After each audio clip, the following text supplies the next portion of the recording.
Bonjour à tous. Cette vidéo concerne le cours d'analyse 2 présenté par Sidi Mohamed Doueri, professeur de mathématiques à la faculté des sciences de Rabat. Ce cours est destiné aux étudiants de la filière SMPC semestre 2. Dans la première séance, nous avons fait la première partie du chapitre 4 intitulée Fonctions à plusieurs variables réelles. Et dans un premier temps, nous avons introduit ce type de fonction. Après, nous avons vu quelques définitions concernant la limite et la continuité. Donc, cette deuxième partie s'intéresse à la dérivabilité et la recherche des extrémas pour les fonctions à plusieurs variables réelles. On va commencer d'abord par la dérivation des fonctions de plusieurs variables réelles.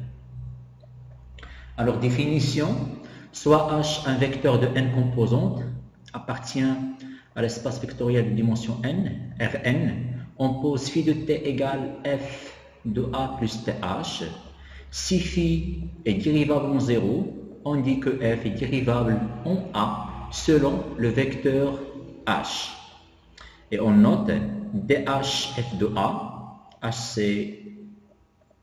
c'est le vecteur ou bien la direction, dh f de a égale la limite lorsque t tend vers 0 de f de a plus th moins f de a sur t. Alors cette limite là égale exactement phi prime de 0.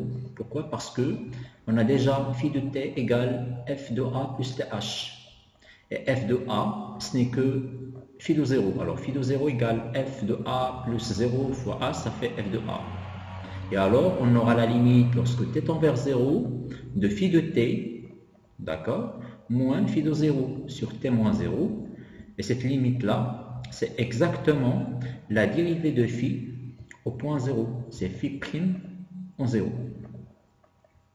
dhf de a s'appelle la dérivée de f en a selon le vecteur h.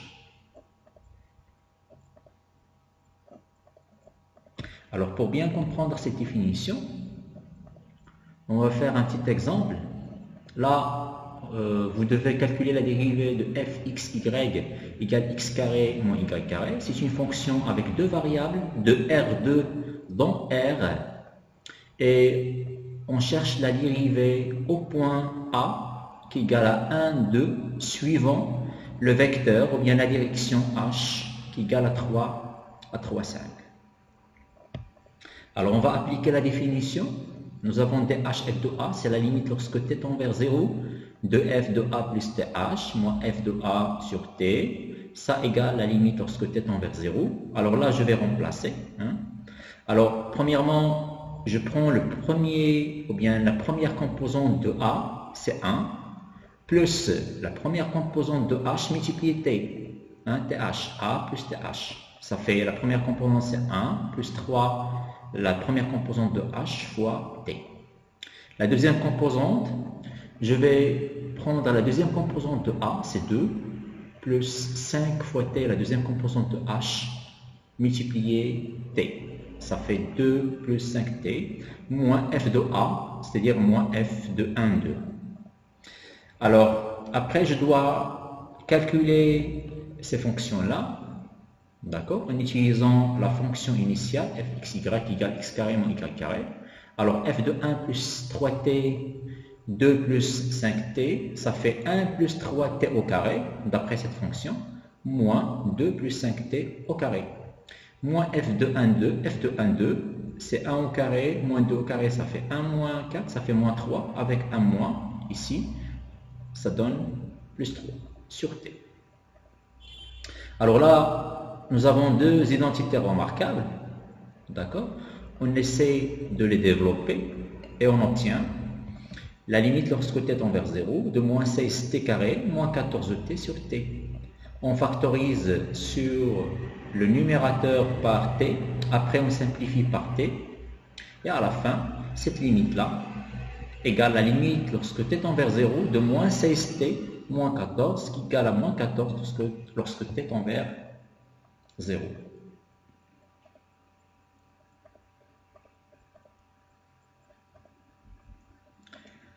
Dérivée partielle, premier ordre. Alors, définition, on appelle la k-ième dérivée partielle de f, la dérivée de f on a un point A, s'il existe bien sûr, et on la note par df par rapport à xk. C'est-à-dire, je dérive la fonction f par rapport à la variable xk en un point A. Alors, cette dérivée-là égale exactement la limite lorsque h tend vers 0 de f. Alors, je vais garder toutes les composantes de A, sauf la k-e position où je vais ajouter h. Alors, j'ajoute h sur la position k, parce que je dérive par rapport à la k-e variable. D'accord? On appelle la k-e dérivée partielle de f. C'est la limite lorsque h tend vers 0 de f. D'accord? Et sur la k-e position, j'ajoute h. Et là, c'est moins f de a. Sur h, bien sûr. Alors, pour le cas de deux variables, c'est-à-dire si on a deux variables x, y, on travaille de R2 dans R, par exemple, on a un point A qui est égal à x0, y0. Alors la dérivée par rapport à la première variable, donc le cas ici, pour ce cas ici, le petit k égale exactement 1. D'accord? C'est-à-dire la première composante. Alors ça fait la limite lorsque h tend vers 0 de f. Alors je vais ajouter h à la première composante. x0 plus h, virgule y0, moins f de x0, y0 sur h. C'est la même chose pour la dérivée par rapport à la deuxième variable. Alors là, ça fait la limite lorsque h tend vers 0, f de x0, et là je vais ajouter h dans la deuxième composante, la deuxième variable, parce que je dérive par rapport à la deuxième variable. Je fais f de x0, virgule y0 plus h, moins f de x0, y0 sur h. Alors, cette limite-là égale exactement la limite, d'accord, de x, lorsque x tend vers x0, de f de x, virgule y0, moins f de x0, y0 sur x moins x0.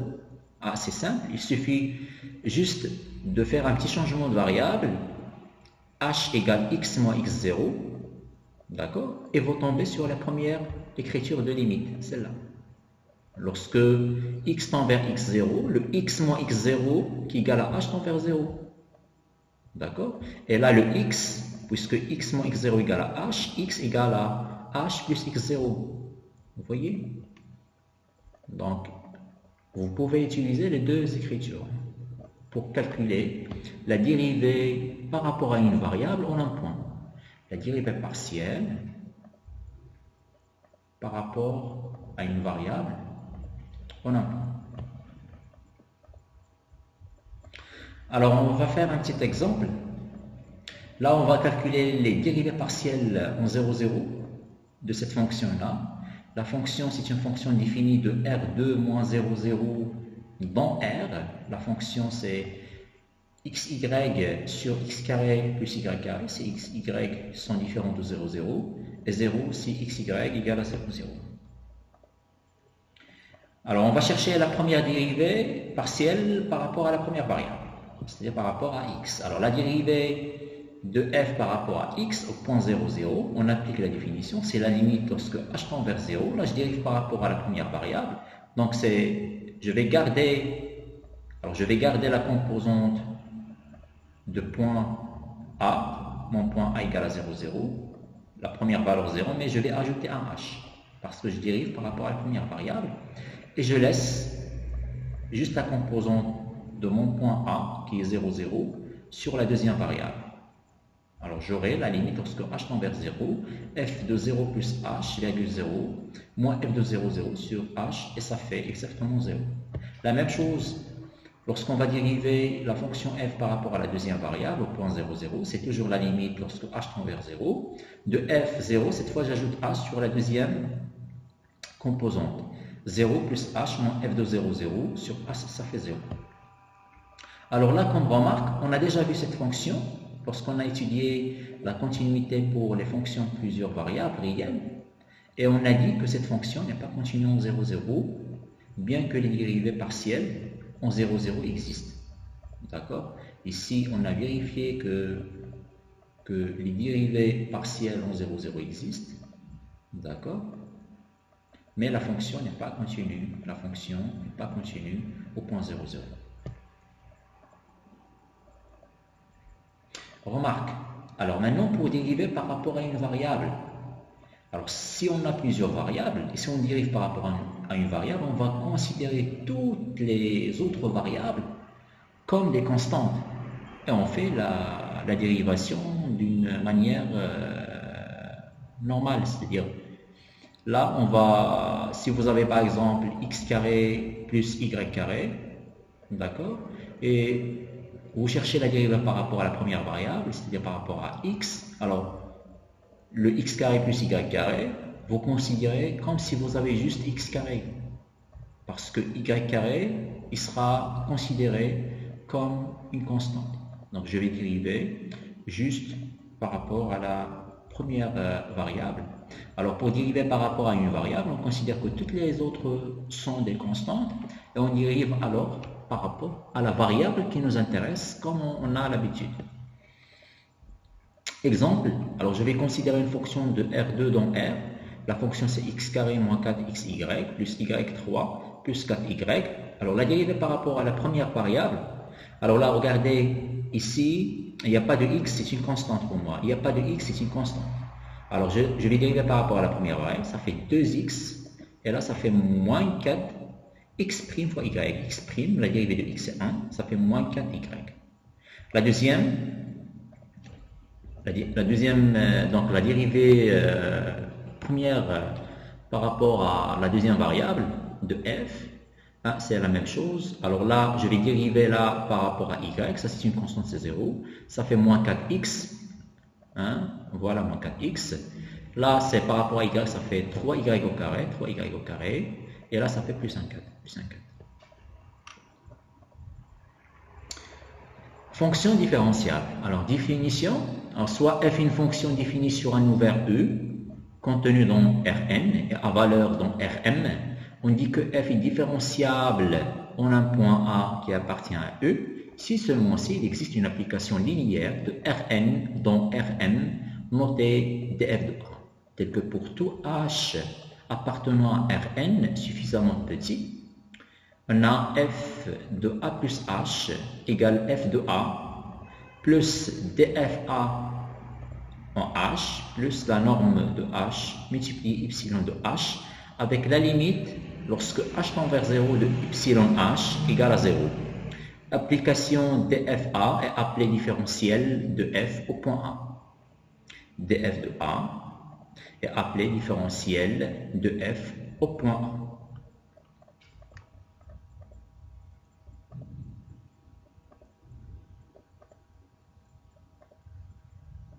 Exemple, alors soit fxy, une fonction xy moins 2x plus 3y, une fonction avec deux variables, on va vérifier est-ce que cette fonction-là est différenciable en 0, 0. Alors, la première chose, ici, on travaille sur R2, d'accord?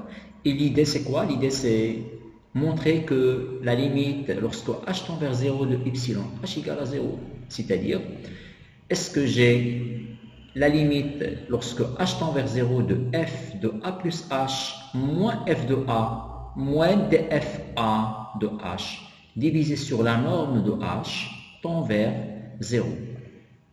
D'accord?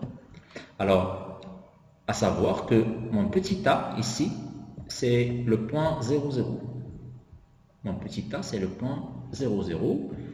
Et je travaille avec un vecteur, d'accord, que je note hk, qui appartient à R2, noté petit h, petit k, qui tend vers 0, 0. Alors, je cherche la limite de petit h, petit k, tend vers 0, 0, de f de hk moins f de 0, 0, d'accord, f de hk, parce que a c'est 0, 0, f de hk, moins f de 0, 0, moins df a en hk, divisé sur la norme de hk. D'accord? Et ça fait f de hk moins f de 0, 0, moins h multiplier la dérivée de f en 0, 0 par rapport à la première variable, par rapport à x. C'est pourquoi on a multiplié par h, par la première variable aussi. Et là, c'est par rapport à la dérivée par rapport à la deuxième variable y, on multiplie par rapport à la deuxième variable ck, f de 0, 0. D'accord? Divisé sur la norme du vecteur, la norme de vecteur hk, c'est la racine carrée de h au carré plus k au carré. Maintenant, il suffit de remplacer. Alors, f de hk, ça fait hk moins 2h plus 3k. D'accord? Moins h, la dérivée par rapport à la première variable de f en 0, 0, c'est exactement moins 2. D'accord? Et la dérivée par rapport à la deuxième variable y de f en 0, 0, c'est plus 3. Alors, je fais là la multiplication, ça fait plus de h. Je vais simplifier avec moins de h. Et là, on aura moins 3k. On simplifie avec les 3k. Et cette quantité égale la limite lorsque hk tend vers 0, 0 de hk sur la racine carrée de hk au carré plus k au carré qui est égal à 0. Pourquoi? Parce que si vous utilisez un changement de variable en coordonnées polaires, c'est-à-dire h égale à r cos θ, k égale à r sinus θ, on obtient sur le numérateur r au carré cos θ sin θ, et en dénominateur, on aura juste r. La racine carrée de h carré plus k carré, ça fait r. Alors on va simplifier par r et on obtient r cos θ multiplié sinus θ. Et on sait que la valeur absolue de r cos θ sin θ, il est inférieur ou égal à r qui tend vers 0 puisque r tend vers 0. Et alors on a bien cette quantité qui tend vers 0 et par conséquent, cette fonction avec deux variables x, y moins 2x plus 3y est bien différenciable au point 0, 0. Définition. Le vecteur dérivé de f par rapport à x1 de a jusqu'à la dérivée de f par rapport à xn en a est appelé gradient de f au point A et noté grade de f de a ou bien nabla f de a.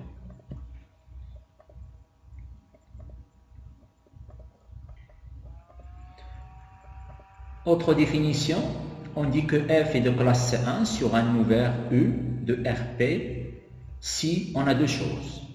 Premièrement, si f admet des dérivées partielles en tout point de E, 1. 2. Si dérivées partielles sont continues sur E. On dit que f est de classe C1 sur un ouvert U de RP si f admet des dérivées partielles en tout point de E et que ces dérivées partielles sont continues sur E.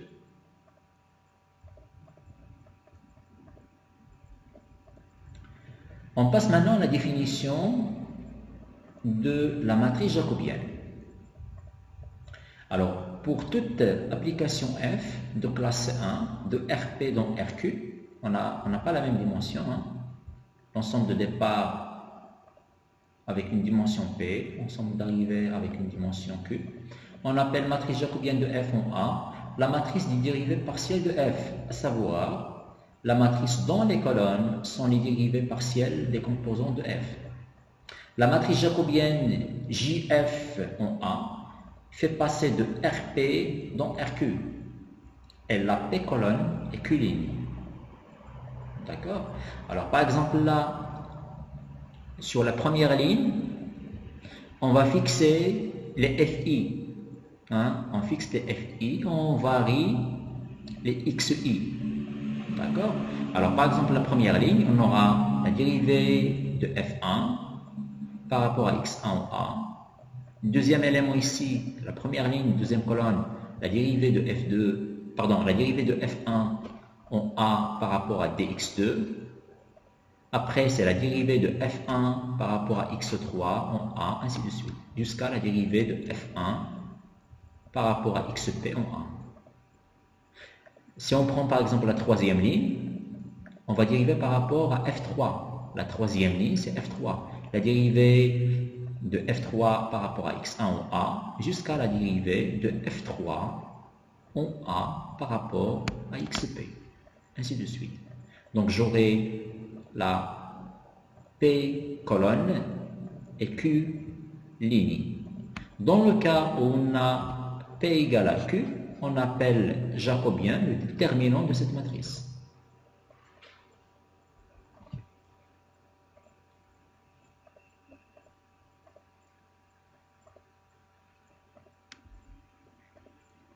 Définition. Une fonction f de Rp dans R, de classe CK, est une fonction dont toutes les dérivées partielles jusqu'à l'autre cas existent, premièrement, et sont continues. Toutes les dérivées partielles jusqu'à l'autre cas existent et sont continues. Une fonction est dite de classe C infinie si elle est de classe CK pour tout cas appartient à N.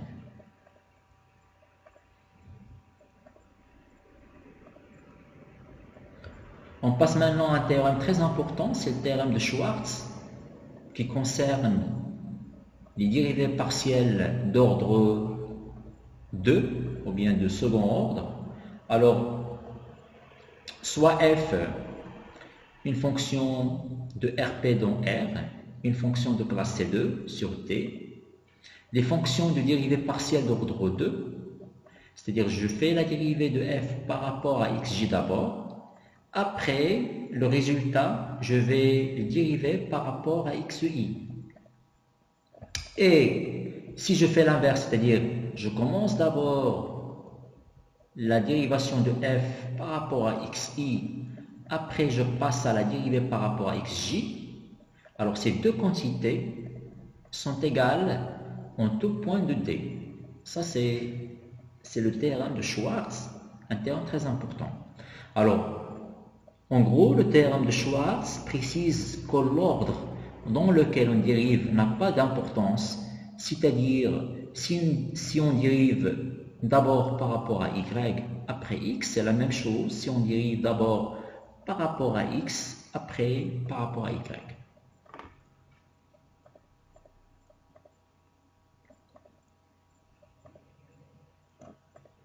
Alors, exemple, alors soit une fonction de R2 fxy égale 3x à la puissance 4 moins 2x à la puissance 3 multiplié y au carré plus 5y à la puissance 3. D'abord, c'est une fonction de classe C2. Donc, on peut appliquer le théorème de Schwartz. D'accord? Mais nous, sur cet exercice-là, ou bien sur cet exemple, on va juste vérifier est-ce qu'on a le théorème de Schwartz valable ou pas. Alors, premièrement, on va dériver par rapport à x, par rapport à la première variable, la fonction f. Alors, si vous dérivez par rapport à la première variable, ça fait 12x à la puissance 3 moins 6x au carré multiplié y au carré. Après, on va dériver la même fonction f, mais cette fois par rapport à y. Et ça fait moins 4x à la puissance 3 multiplié y plus 15y au carré. D'accord? Alors, qu'est-ce qu'on va faire maintenant? On va chercher la dérivée seconde de f, d'accord? Alors, sur le résultat de la dérivée de f par rapport à la première variable, on fera la dérivée seconde par rapport à y. C'est-à-dire, je prends ça et je vais le dériver par rapport à y. Alors, ça fait moins 12x au carré y. D'accord? Alors maintenant, on va faire l'inverse, c'est-à-dire on va utiliser d'abord la dérivée par rapport à y, après on va dériver par rapport à x. D'accord? Si vous faites ça, alors vous dérivez là par rapport à x, qu'est-ce que vous trouvez? Vous trouvez 3 fois moins 4, ça fait moins 12, x au carré, y. Alors on constate que les deux valeurs sont égales. Alors on vérifie bien l'égalité entre les deux dérivées secondes. D'accord? Donc, le théorème de Schwartz est vérifié.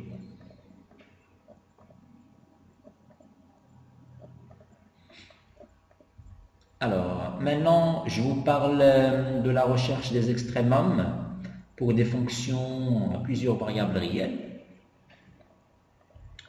Et on va commencer avec les extrêmes globaux, avec quelques définitions. Première définition, soit f, une fonction de d dans R, définie sur une partie d dans Rp. On dit que f est un maximum, respectivement minimum, global au point A qui appartient à D. C'est pour tout grand X appartenant à D, on a f de grand X inférieur ou égal à f de A. Pour le cas minimum, on a, pour tout X appartient à D, on a f de X supérieur ou égal à f de A. Le maximum est appelé strict si f de X est inférieur strictement à f de A. Dans le cas minimum, f de X est supérieur strictement à f de A. Deuxième définition, on dit que f est un maximum local au point A si on peut trouver un nombre R supérieur à 0 tel que X appartient à D et la norme de X moins A inférieure strictement à R entraîne que f de X inférieur ou égal à f de A. Ça c'est le cas maximum. Pour le cas minimum, f de X inférieur ou bien supérieur ou égal à f de A. On parle des extrémas globaux ou bien extrémas absolus.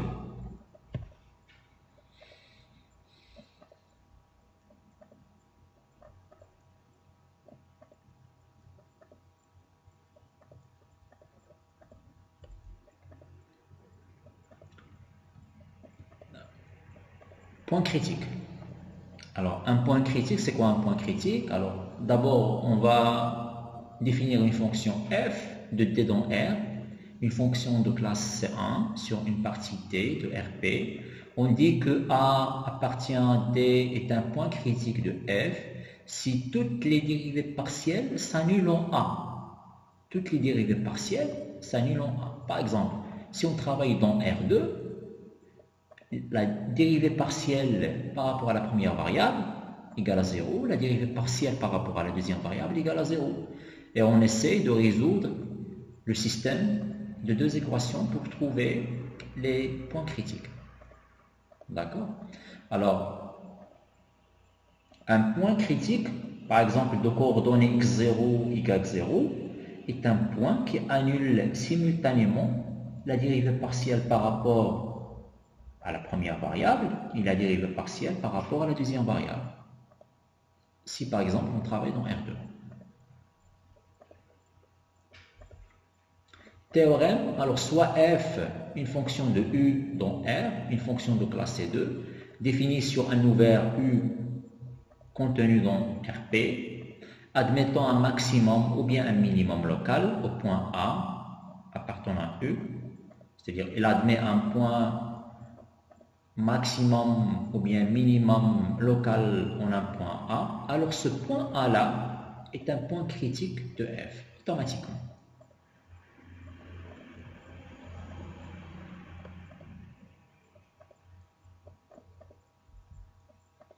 Extréma de fonction de deux variables.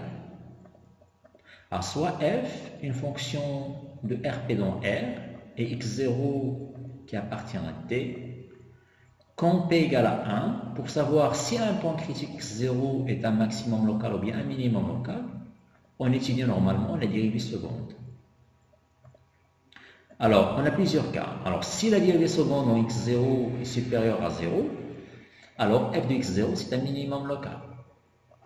Si f seconde en x0 est inférieur strictement à 0, alors f de x0 est un minimum, bien un maximum local. Est un maximum local. Si f seconde en x0 égale à 0, il faut faire plus de calculs.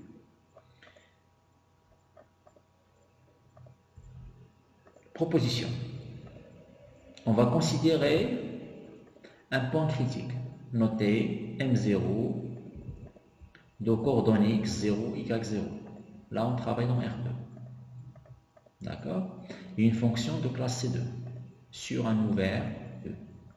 On va poser R. R, c'est la dérivée seconde de f par rapport à x deux fois. C'est-à-dire qu'on dérive la première fois par rapport à x, après la deuxième fois toujours pas par rapport à x.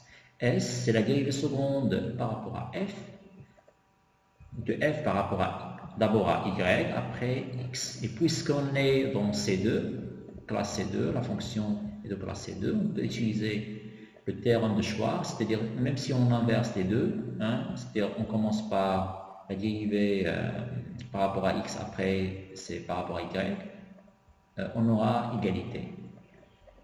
Et t, c'est la dérivée seconde de f par rapport à y deux fois, c'est-à-dire je dérive la première fois par rapport à y, la deuxième fois par rapport à y. Alors on a trois cas. Le premier cas, si la quantité s carré moins rt est négative. Dans ce cas-là, on dit que la fonction f admet un extrémum local en M0. M0, c'est le point critique. Mais ce qu'il est minimum ou bien maximum, ça dépend du signe de la valeur de R. Alors, si R est strictement positif, on dit que f admet un minimum local en M0. Et si R est strictement négatif, f admet un maximum local en M0. Deuxième cas, si S carré moins RT supérieur strictement à 0. Alors, dans ce cas-là, M0 est un point col ou bien un point cell. Troisième cas, si S carré moins RT égale à 0, on ne peut pas conclure. Il y a trois cas. S carré moins RT inférieur à 0, S carré moins RT supérieur à 0, S carré moins RT égale à 0.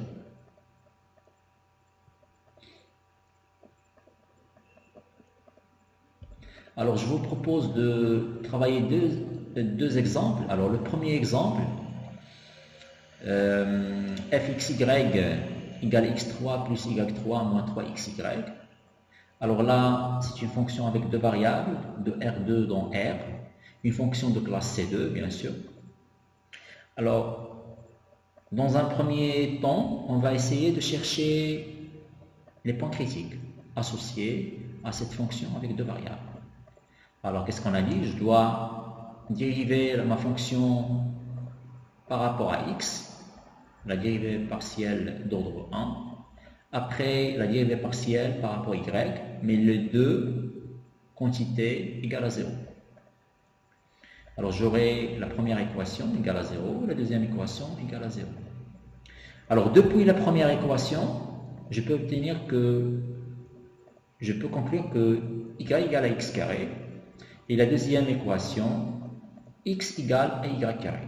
Alors, si x égale à y carré et y égale à x carré, je déduis que x à la puissance 4 égale à x. Alors, je fais passer x de l'autre côté et j'aurai x4 moins x égale à 0. Je factorise par x et j'aurai x facteur de x à la puissance 3 moins 1 égale à 0. C'est-à-dire quoi? C'est-à-dire que x égale à 0 ou bien x égale à 1. Alors là, je déduis que j'aurai deux points critiques. D'accord? Pourquoi? Parce que moi, je travaille sur R2 et j'ai trouvé les deux premières composantes de deux points critiques. J'ai trouvé x égale à 0, x égale à 1. Maintenant, il suffit de déduire le y pour le premier point critique et l'autre y pour le deuxième point critique. Alors, pour x égale à 0, vous allez trouver que y égale à 0. Et pour x égale à 1, y égale à 1. Donc, on aura deux points critiques, 0, 0 et 1, 1. Alors maintenant, il faut passer aux dérivées partielles du second ordre. Alors, on va chercher la dérivée seconde de f par rapport à x deux fois. D'accord? C'est-à-dire, sur cette ligne-là, je vais encore dériver par rapport à x, ça fait 6x. Et là, je fais la dérivée, je vais considérer la première et je dérive par rapport à y, ou bien je considère la deuxième et je dérive par rapport à x. D'accord? Puisque la fonction est de classe C2, donc d'après Schwarz, les deux quantités sont égales. Alors S égale, ça fait moins 3, je dérive par rapport à y, ça fait moins 3, ou bien là, je dérive par rapport à x, ça fait moins 3, donc c'est moins 3. Et t, c'est la dérivée seconde de cette deuxième équation, deuxième fois par rapport à y, et ça fait 6y. Alors maintenant, on va voir avec chaque point critique. Alors, le premier point critique, en 0, 0, R égale combien? Donc je remplace ici, le X par 0, ça fait 0. Le T par 0, ça fait 1, 0. 6 fois 0, ça fait 0. S, c'est une constante, c'est moins 3. Alors je calcule le S carré moins RT, ça fait un 9. Il est strictement positif, d'accord? Donc le point 0, 0 est un point colle. D'accord? Passons maintenant au deuxième point critique, le point A1. Je remplace toujours dans R. Alors R, ça fait un 6. Le T, 6 fois 1, ça fait un 6. Et le S, c'est moins 3, c'est toujours moins 3. S carré moins RT, ça fait moins 25, inférieur à 0. Alors, on dit que le point A1, c'est un extrémum de la fonction x, y. Mais est-ce qu'il est maximum ou bien minimum? Ça dépend du signe de R. Puisque R égale à 6 strictement positif, alors le point A1 est un minimum local de F.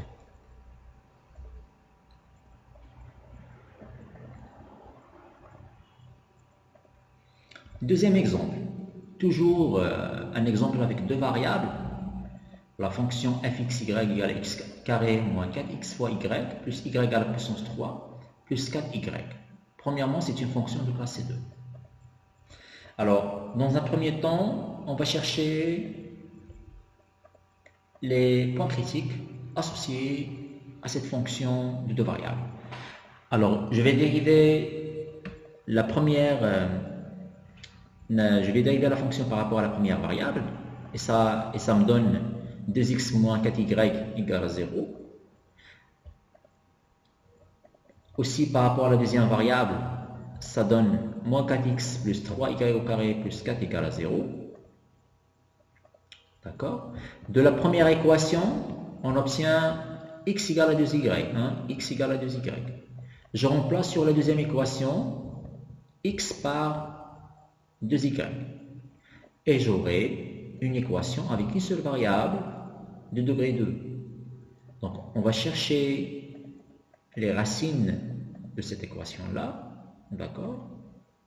Alors, si vous calculez le discriminant, alors vous faites le discriminant, c'est delta, ça fait un 64 moins 48, ça fait un 16. Donc, il est positif. Donc, l'équation admet deux racines différentes. Alors, la première racine, y égale à 2. La deuxième racine, y égale à 2 sur 3. Alors, de là, je déduis que j'aurai deux points critiques. D'accord? Dans les deux deuxièmes composantes sont 2 et 2 sur 3. 2 et 2 sur 3. Il me reste maintenant juste de calculer le x, la première composante pour le premier point critique et la première composante pour le deuxième point critique. Alors je sais que x est fait 2 fois y, 2 fois y. Alors 2 c'est y, 2 fois y ça fait 4, y égale 2 sur 3, 2 fois y ça fait 4 sur 3. Alors les points critiques sont 4, 2 et 4 sur 3, 2 sur 3. Alors on continue maintenant, mais on doit chercher la dérivée du second ordre, les dérivées partielles du second ordre. Alors la dérivée seconde par rapport à x deux fois, d'ici, ça fait, donc je dérive par rapport à x encore une fois ici, ça fait 2. La dérivée seconde par rapport à x et par rapport à y, ça fait, alors si je prends celle-là, après je dérive par rapport à y, ça fait 1 moins 4. Même chose ici. Si je dérive par rapport à x ici, ça fait un moins 4. C'est le théorème de Schwarz est vérifié. Pour le t, la dérivée seconde de f par rapport à y deux fois. C'est ici, ça fait 6y. D'accord? Alors maintenant, on va parcourir les deux points critiques. Alors pour le premier point critique, alors en 4,2, le premier point critique 4,2. Alors R égale à 2, oui, S égale à moins 4, oui, et T, ça fait 6 fois 2, ça fait 12. Donc S carré moins RT égale à moins 8, c'est négatif. Puisqu'il est négatif, je dis que la fonction admet un extrémum. Mais est-ce qu'il est minimum au maximum? Ça dépend du signe de R. R, elle est comment? égale à 2, il est strictement positif. Alors f admet un minimum local en 4, 2. Maintenant, pour le point 4 sur 3, 2 sur 3. R égale à 2, S égale à moins 4, ce sont des constantes toujours. Hein. Il reste le T. Le T, ça fait 6 fois 2 sur 3, ça fait exactement 4. D'accord? On calcule S carré moins RT égale à 8, supérieur strictement à 0. Alors F n'admet pas d'extrémum local en 4, 3, 2, 3.